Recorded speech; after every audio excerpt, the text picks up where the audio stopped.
Hi, welcome to the Mangala Samiti podcast, where I talk about business, life, personal development, and other ideas that matter. I am your host, Mangala Samiti, and I am many things. A chartered global management accountant, CFO, author, voiceover artist, and so much more. But I really am just one thing, and that is a creator. I create content and solutions to problems and challenges. I hope this podcast will help you on your own journey to greatness. Good morning, world. I hope you guys have had yourselves a great weekend and are locked and loaded and ready for the week ahead. I want to thank you so much for tuning into this week's episode. In a recent conversation with a trusted colleague of mine, and this happened sometime last week, we spoke about the perception that time seems to be moving at a much faster pace than it was a couple of years ago when we were younger. Somehow, it's now all moving in fast forward. Let me ask you a question. Do you also feel that way? That somehow there just doesn't seem to be enough time to do everything you need to do? You see, you have to balance all aspects of your life, including work, family, friends, hangouts, church, gym, hobbies, events, studies, and whatever else you have going on. And it appears when you wake up in the morning, before long and before you know it, the day is over and you still have a million things to do, and you are absolutely overwhelmed by it all. The truth is, you're not the only one. A lot of us do indeed feel that way. There just doesn't seem to be enough time in a day. Or is there? Prioritization can be defined as the action or process of deciding the relative importance or urgency of a thing or things. Here's the truth, and I need you to take a minute and think about this. Time hasn't changed at all, and it never will.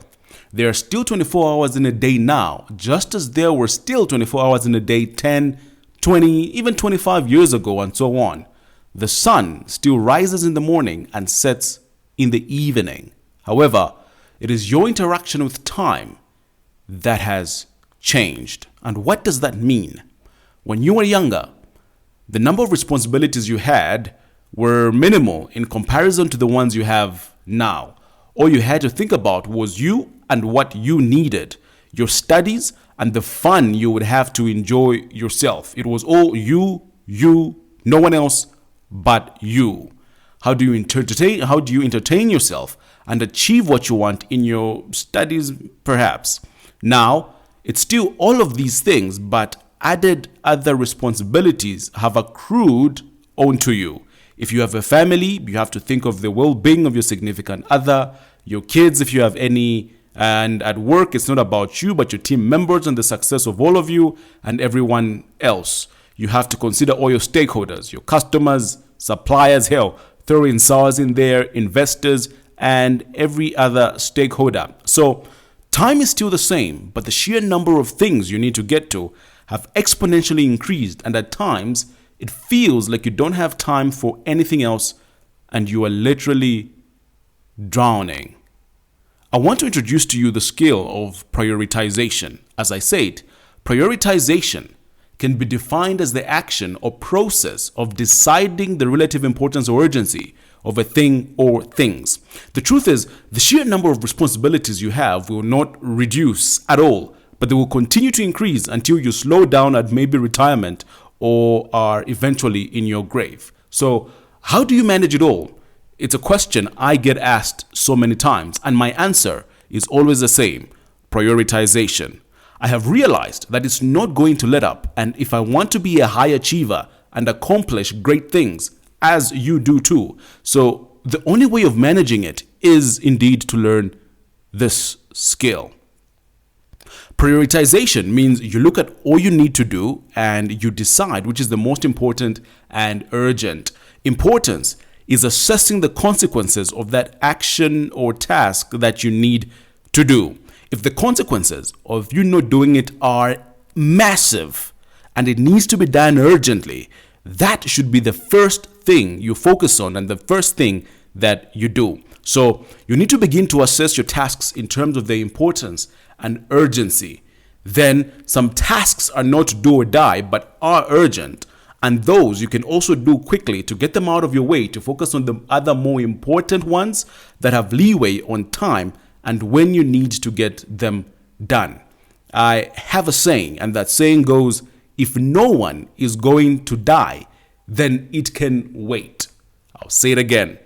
If no one is going to die from a little patience, my friend, they can wait.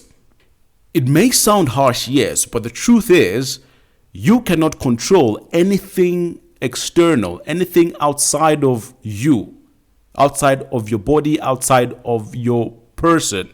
The only thing you can and do have control over is your personal interaction with the world. How you react to things, what you let get to you, what positive energy you feed off of, and your mental health and space is so sacred, and it is absolutely imperative that you protect it at all costs. Another important part of prioritization is setting deadlines and being a great communicator. If you are unable to get to a task now, then set a deadline of when you can get to it and communicate that. If the recipient has any issues with that, then discuss it and agree on a feasible deadline together. Then move whatever you can move around in terms of tasks or events or actions that you need to do.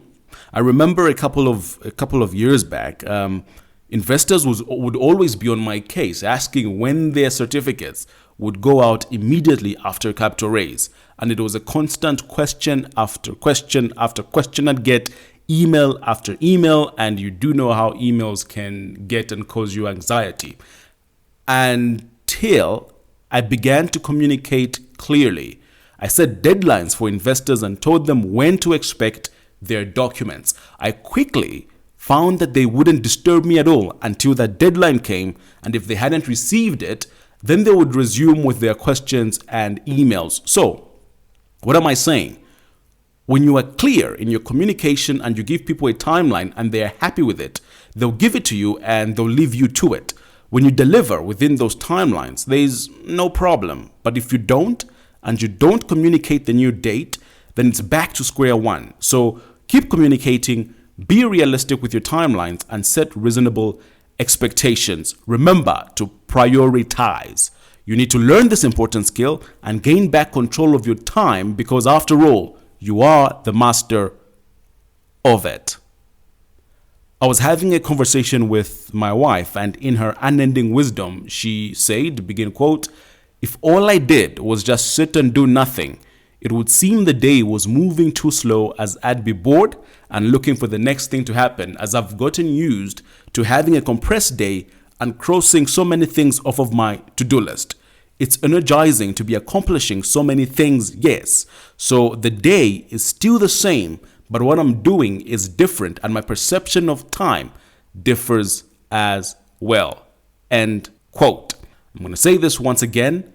Remember to prioritize, learn this important skill, and gain back control of your time, because after all, you are the master of it. And remember, if no one is going to die, then it can wait. I want to thank you so much for tuning in. And as always, I'm looking forward to receiving your feedback. I get through all the feedback of the emails that you send to me. Send me an email on mangaliso.meety@gmail.com with any thoughts, ideas, feedback that you may have. Until next time, have a great week.